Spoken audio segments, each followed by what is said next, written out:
lot of people are surprised when I tell them, my kids are almost adults, and I've actually never given them an NSAID, which is a painkiller, but over a counter. I haven't given them aspirin or Tylenol or ibuprofen.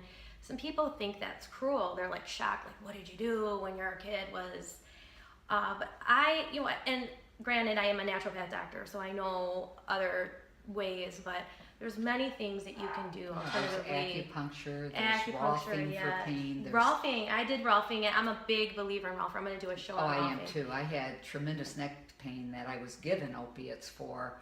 I was given injections, steroid injections. I did physical therapy, and nothing helped it.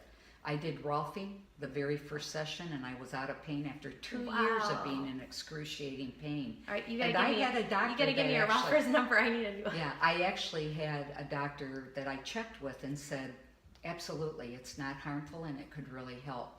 So I'm very fortunate that I had a doctor that was open to alternative medicine. But acupuncture is another one that it works amazingly well. I just want to show you that I wrote about Rolfing in this book. Okay. I'm a big believer in Rolfing. I'm so glad that you said that, because a lot of people in Oakland County, when I lived over by Ann Arbor, it was much more popular. Yeah, they need to change the name because it's kind of voodoo sounding. It but does sound it really is just a different kind of almost a different kind of a massage. And I'm also just to touch on real quick, there was this antibiotic that they recently found, that they keep finding these antibiotics are doing all this stuff, but the new problem they found with the antibiotic is that it actually attacks the tendons and causes you to be in so much pain. You're in excruciating pain. I had also posted it on my Facebook page, and I'm probably doing a story on it coming up. But these people are in chronic pain all the time. They don't know why. They think it's fibromyalgia or something, and it's actually damage from the antibiotic, which then in turn they go and get the opiates. So it seems like it's a vicious circle that people just can't step out of. Right. They go to the pill first, and we haven't been educated on health in the United States to feel empowered enough that we do have other choices. Yeah.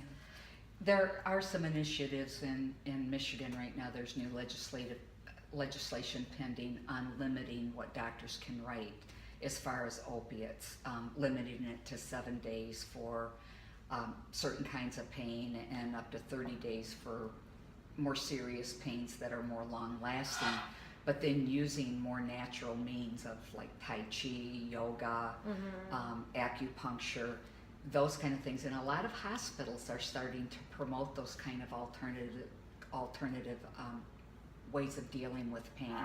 What's stopping it from really getting full blown and used more is insurance companies don't cover those natural means of dealing with pain. So we also need to work within our insurance providers to make sure that they understand that they have a significant way of helping by allowing doctors to use less. I've educated doctors that have then come back to me and said, I tried to write a non-opiate and they wouldn't cover it. The insurance companies wouldn't cover it, so they're kind of tying our hands here. So we all need to work together to make sure that we're bridging those gaps, so that if we get doctors on board to not use opiates, that the insurance companies are going to allow them to use alternative methods of dealing with pain. So it's a chain of command. We really have to demand change across the United States. I mean, we're in the middle of this healthcare thing right now. But on another level, we have people dying, every 11 seconds, right, from opiate. So this is something that affects all of us, and something that we need to work at on the insurance level, on the medical community level, law enforcement, government, judicial system. Almost every spoke of this system dealing with addiction is broken severely. And so we need to, it almost seems like an unattainable task to deal with all of these. But just recently we launched a program called Hope Not Handcuffs, where we got every police department in Macomb County and Ferndale and Harper Woods, which are outside of our county. And I'm actually meeting with 12 more police departments tonight from other parts of the state that want to get on board to do this. They're tired of watching these young people die. They're tired of going to overdoses and just locking these people up, because that does not work. They get back out, within 72 hours they relapse.